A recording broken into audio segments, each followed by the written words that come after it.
Alors, Dave Gahan, ces Paper Monsters, ces monstres de papier dont vous parlez, en fait, vous dites que c'est des monstres que vous vous étiez créés vous-même.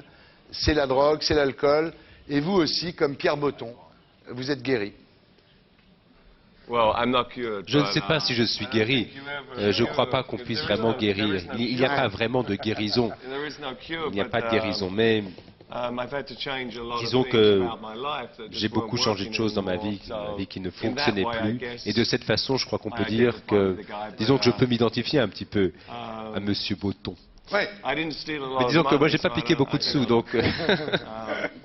Cela étant, les monstres, oui, je parle surtout des craintes, des angoisses et le fait de pouvoir faire face à ces angoisses et faire des choses qu'on n'aurait pas faites avant, parce qu'on a créé justement des monstres pour soi-même, on se cache derrière ces monstres, on a tendance à se cacher derrière cela, et puis un jour il faut quand même dépasser cela. Alors votre vie est différente maintenant, vous vous levez tôt, vous accompagnez votre fils à l'école, vous faites de la gymnastique, vous faites du jogging. Mais deux fils même. Vous Un peu comme Pierre Botton. Vous faites des exercices vocaux, enfin tout ça, quoi. Est-ce que vous avez... C'est bien parce qu'en plus, je vais vous dire, vous avez quand même, je ne sais pas ce que vous avez pris, je ne sais pas quelle quantité vous avez pris de drogue et d'alcool, mais en tous les cas, vous êtes vachement bien. Hein. Vous êtes bien conservé. Ça encourage à se droguer. Non, ça encourage pas à se droguer. Peut-être, oui. Non, c'est vrai. C'est vrai, il s'en est bien sorti. Quand il est arrivé, je me suis dit, voilà, ça c'est le seul problème de ces groupes dans les années 80, c'est qu'ils n'ont pas vécu comme Led Zepp, Deep Purple, la grosse défonce, les grosses dingueries. Et finalement, je m'aperçois qu'il a vécu la même chose, mais il s'en tire super bien. Les quadragénaires, c'est un bel âge pour un homme. Les hommes sont beaux à cet âge-là. Oh, dis donc, d'où tu connais les quadragénaires? C'est vieux, quadragénaire. Attends, je croyais que ton truc c'était... C'est un vieux, un quadragénaire. On peut lui demander son âge ou pas? Parce que je veux dire. Mais il est quadragénaire. How old are you? 41. Voilà, Ah bah, il est très bien. À une époque, quand même, vous aviez un ange gardien avec vous qui s'appelait Ed, et qui était un ancien drogué qui vous suivait partout, etc. Est-ce que vous l'avez toujours? Non. J'ai parlé récemment à Ed, mais maintenant il habite à Detroit, dans le Michigan. Il est venu en tournée avec moi une fois, mais je ne crois pas qu'il soit parti depuis, mais c'est quelqu'un de bien. Alors, il faut quelqu'un, surtout quand je suis en tournée précisément, c'est pas mal d'avoir un copain avec soi, avec qui on peut faire des choses différentes. What do you think about Hélène Ségara? Hélène Ségara. What do I think about her? I don't know her. Je la connais pas.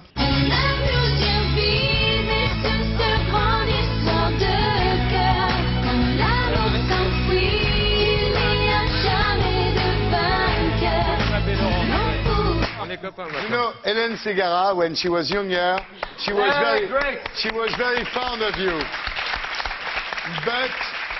Mais Orlando lui a demandé de chanter autre chose que du Dépêche Mode. Non, mais en plus, ils avaient un vrai look. Hein. Tu vois, ils s'appellent pas comme ça par hasard. Ils ont instauré un look. Buff mode, tu vois. Non, je te souviens qu'il y a un revival des années 80 et de tout ce qu'ils ont porté et tout. Il y a un revival à mort dans c'est fashion. Tu vois. Qu'est-ce que tu fais, Guy-Luc, là? Tu fais un chat? Mais j'ai décidé, parce que y a Bafi qui m'a demandé de dessiner un chat. Alors j'ai dessiné un chat qui se shoot avec une seringue dans laquelle il y a des souris. Ah, c'est bien. Elles sont un peu dures à passer. Elles sont un peu dures à passer dans l'aiguille, c'est tout. Ah, c'est génial.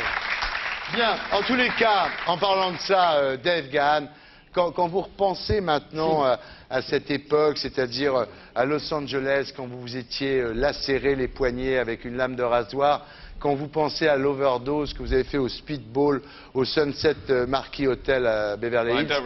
Je me rappelle pas tout ça, mais enfin... Ouais. Quand vous pensez à ça aujourd'hui, à cette époque de... Ça fait partie de mon parcours, de ma vie, mais... Qu'est-ce que je peux dire? C'était des choix que j'avais faits à l'époque. Et quand on en fait trop, comme pour tout, bah... C'est vrai que vous êtes mort pendant 2 minutes quand vous avez fait cette overdose au Sunset Marquis. Effectivement, je crois que on m'a emmené à l'hosto et je crois que...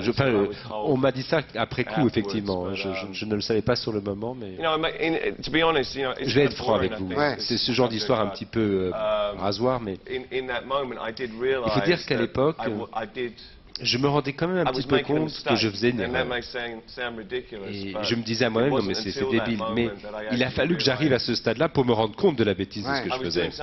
Je me rendais compte que c'était débile. Mais jusque-là, je croyais que je m'amusais, quoi.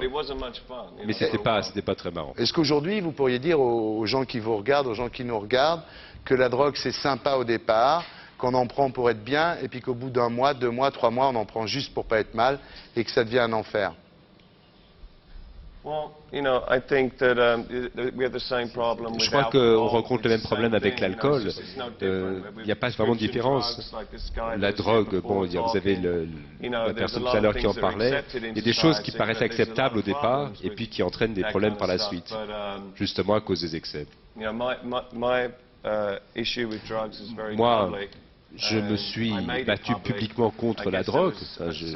Mon combat a été public et j'ai voulu effectivement l'aide du public dans ce combat. Mais tout ce que je peux espérer, c'est qu'aujourd'hui moi-même, je puisse faire quelque chose de positif par rapport à tout ça. J'ai la chance de pouvoir être encore là, à faire de la musique, et d'ailleurs c'est la raison pour laquelle je me suis lancé là-dedans au départ. J'ai la chance d'avoir eu une deuxième chance, justement, une chance de m'en sortir. Et je crois qu'il faut pouvoir demander de l'aide à quelqu'un. Je crois que c'est la chose la plus difficile pour quelqu'un qui est dans l'impasse. Et moi, j'ai eu la chance d'avoir autour de moi des gens qui travaillaient pour moi, avec moi, quelques vrais amis. Mon manager, Jonathan, qui est là aussi, qui m'a aidé. Très bien, merci.